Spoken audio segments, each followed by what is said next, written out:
In a world where shiny things can hide bad intentions, India's Enforcement Directorate acts as a careful watcher against economic crimes, making sure that not everything that looks good is right. From the fancy lives of rich business people to the complex world of international deals, the ED tirelessly works across countries to show the hidden bad actions of financial fraud and corruption.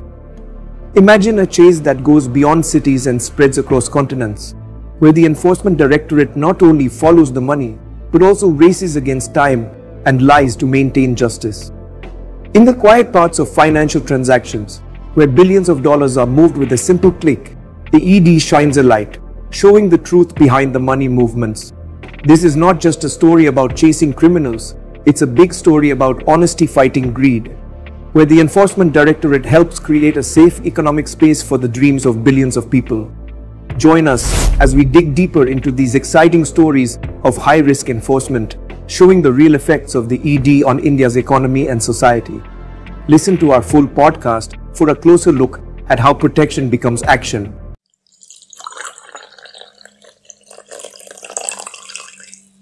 Welcome to Chai and Chat, where there is always a story to tell. In the complex world of finance, where large sums of money move across borders, the Enforcement Directorate, or ED of India, acts as a vigilant watchdog.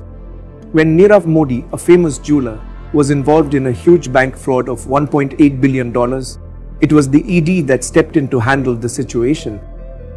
This exciting chase crossed international borders, with the ED digging deep into complicated financial dealings to track Modi from the busy streets of London back to India. Their relentless effort not only highlighted their commitment to justice, but also helped restore trust in the banking system. They showed that even the cleverest financial criminals could not escape the law. By conducting strategic raids and working with international partners, the ED's actions tell a powerful story of the protectors who keep the nation's economy safe and secure from corruption.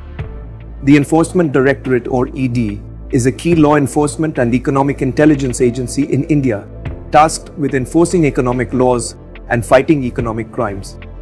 It operates under the Department of Revenue within the Ministry of Finance. The ED is primarily responsible for enforcing two major laws, the Foreign Exchange Management Act, or FEMA, of 1999, and the Prevention of Money Laundering Act, or PMLA, of 2002.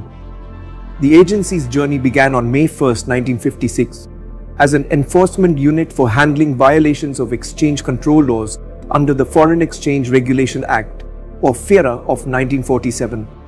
Over time, it has evolved and expanded its functions significantly, especially after the introduction of FEMA and PMLA, aligning its operations with international standards to address money laundering and regulate foreign exchange in addition to other economic offenses. The ED has a wide-reaching network across India, with its headquarters in New Delhi and several regional offices managed by special directors of enforcement. It also maintains zonal and sub-zonal offices to extend its operational reach throughout the country. The agency's role is multifaceted. It investigates contraventions of foreign exchange laws, conducts inquiries, and attaches and confiscates assets involved in money laundering. Its powers are extensive, including the ability to conduct raids, seize assets, and make arrests to combat economic crimes effectively.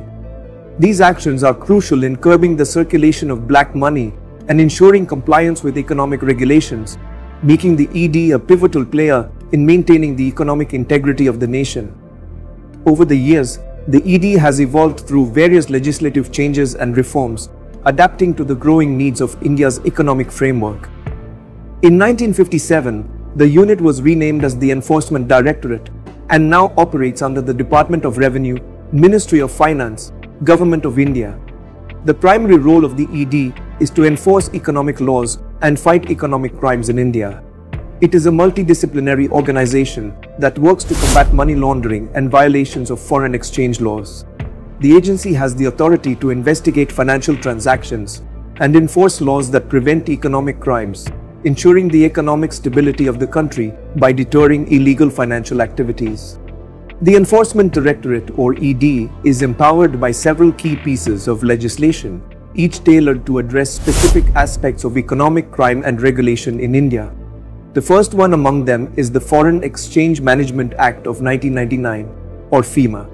This act was introduced to facilitate external trade and payments and to promote the orderly management and development of foreign exchange markets in India. In layman's language, imagine you are a shopkeeper who wants to sell goods to someone in another country, or maybe you want to buy something from a foreign website. FEMA is the set of rules that helps you do this legally, ensuring that the money involved in these transactions doesn't lead to any illegal activities or harm the country's economy. To understand it in a better way, let's suppose someone travels abroad and buys jewelry worth more than the allowed foreign currency limit without declaring it at customs. Here, FEMA guidelines would dictate the legal repercussions and procedures ED would follow to address this violation, ensuring that all foreign transactions are above board. The second law which empowers ED is the Prevention of Money Laundering Act of 2002, or the PMLA. This act was created to combat money laundering in India, ensuring that practices such as converting black money into white are detected and prosecuted. In layman's language, think of money laundering as cleaning dirty laundry to make it look clean.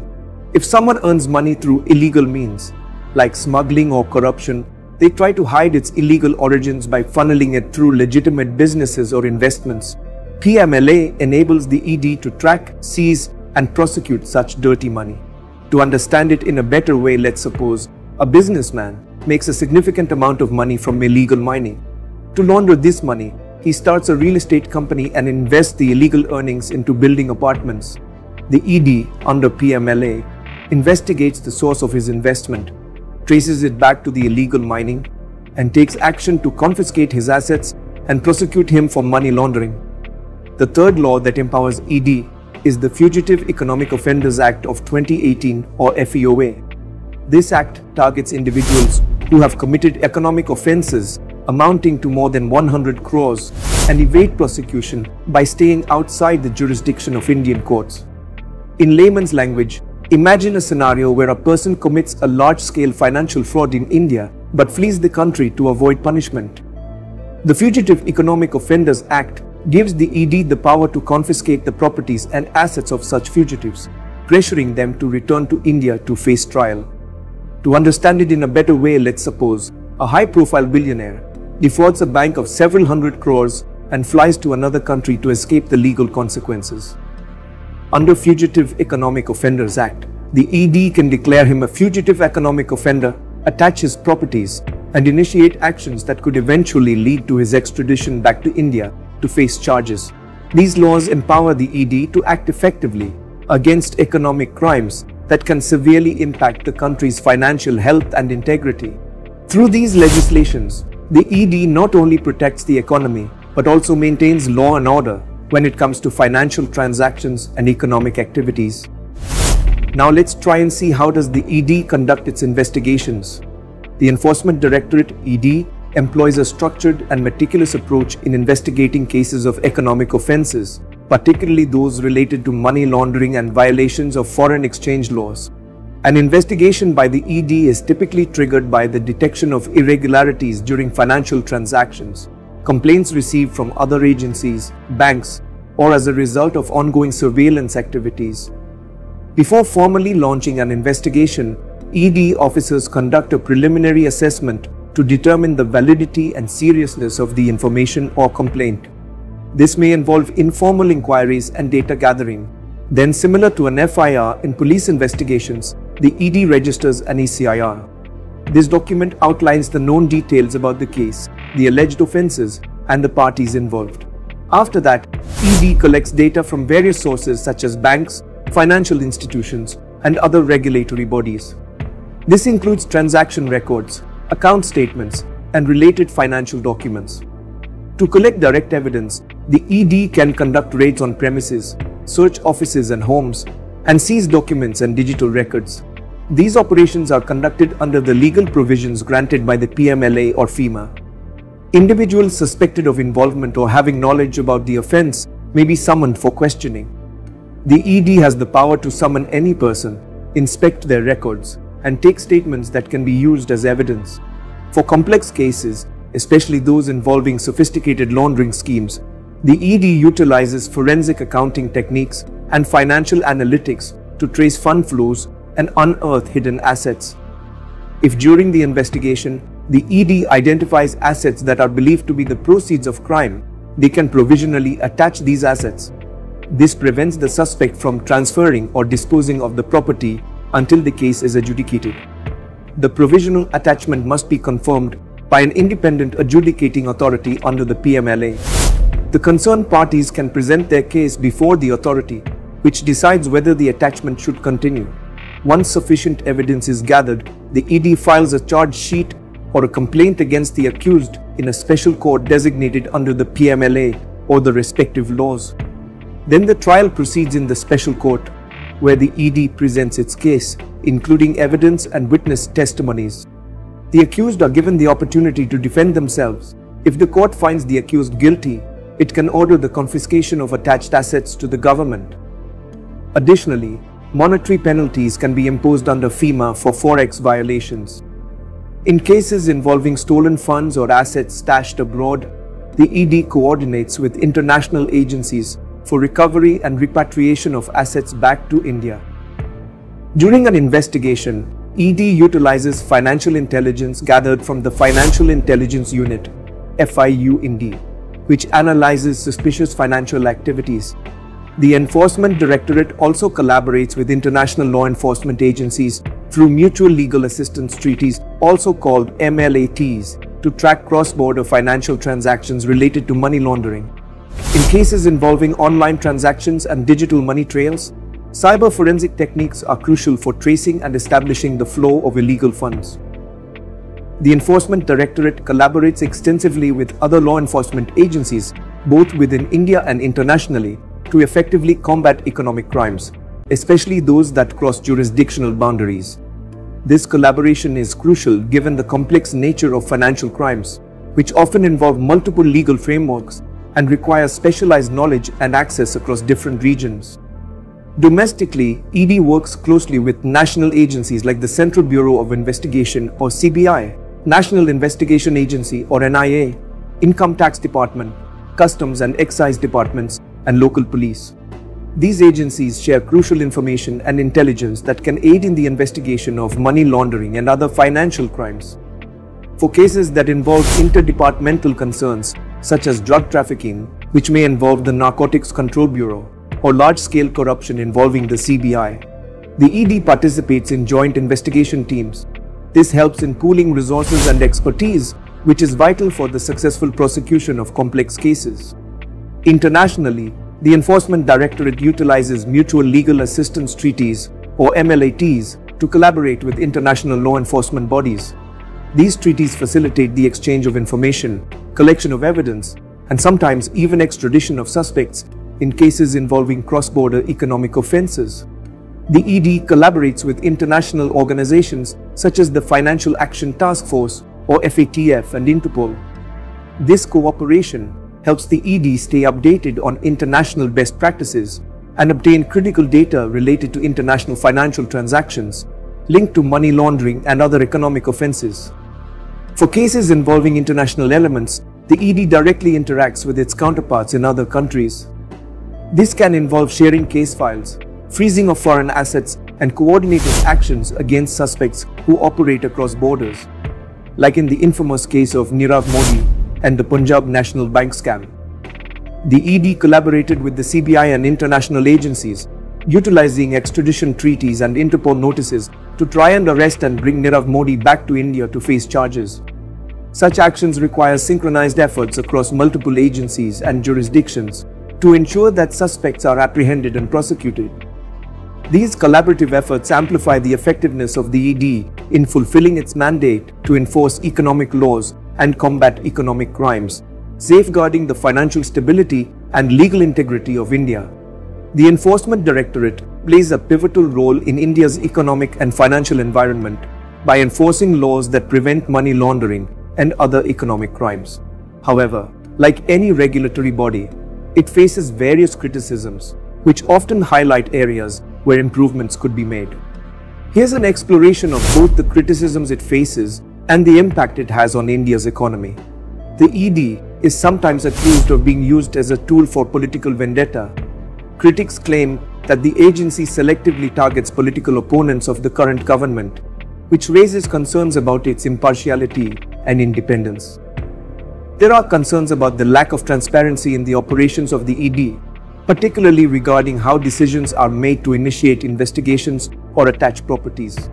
This opacity can lead to perceptions of unfairness and arbitrariness. Economic offense cases often involve complex financial details and can stretch over several years, leading to delays in trials and final judgments. Such delays can diminish the effectiveness of the legal process and can sometimes result in the deterioration of seized assets.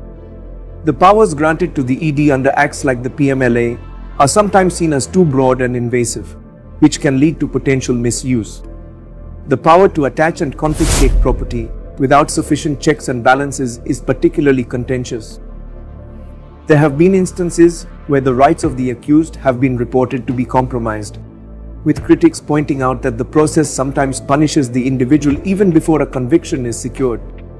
The Enforcement Directorate, or ED, has been involved in numerous high-profile cases that have significant implications for India's economic and legal landscape.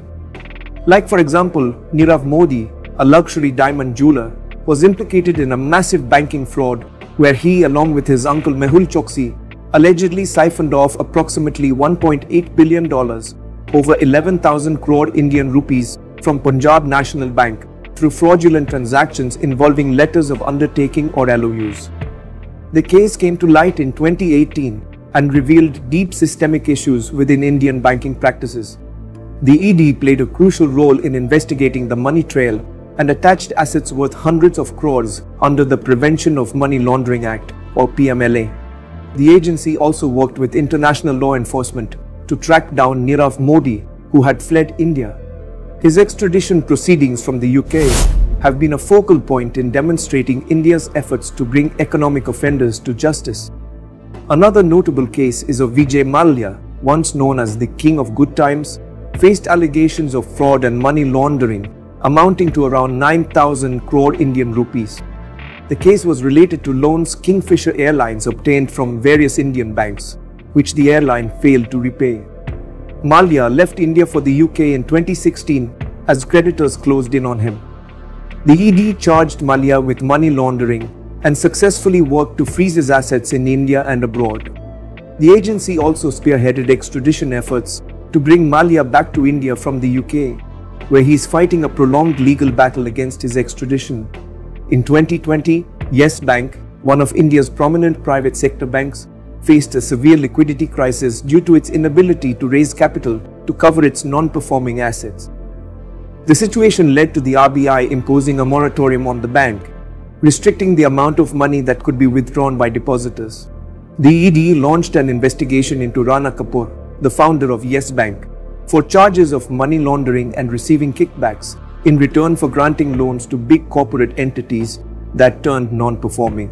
The agency attached assets and brought significant details to light, playing a crucial role in understanding the extent of the financial mismanagement. These cases highlight the ED's critical role in enforcing economic laws and combating financial fraud in India. Through these actions, the ED not only aims to bring the guilty to justice, but also works to restore public confidence in India's financial systems. The Enforcement Directorate, or ED, is pivotal in enforcing India's economic laws and combating financial crimes, a role that comes with its fair share of challenges and criticisms, such as allegations of political bias and lack of transparency.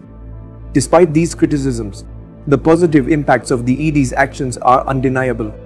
It has played a crucial role in uncovering massive financial frauds, bringing high-profile offenders to justice, and recovering billions in illicit funds.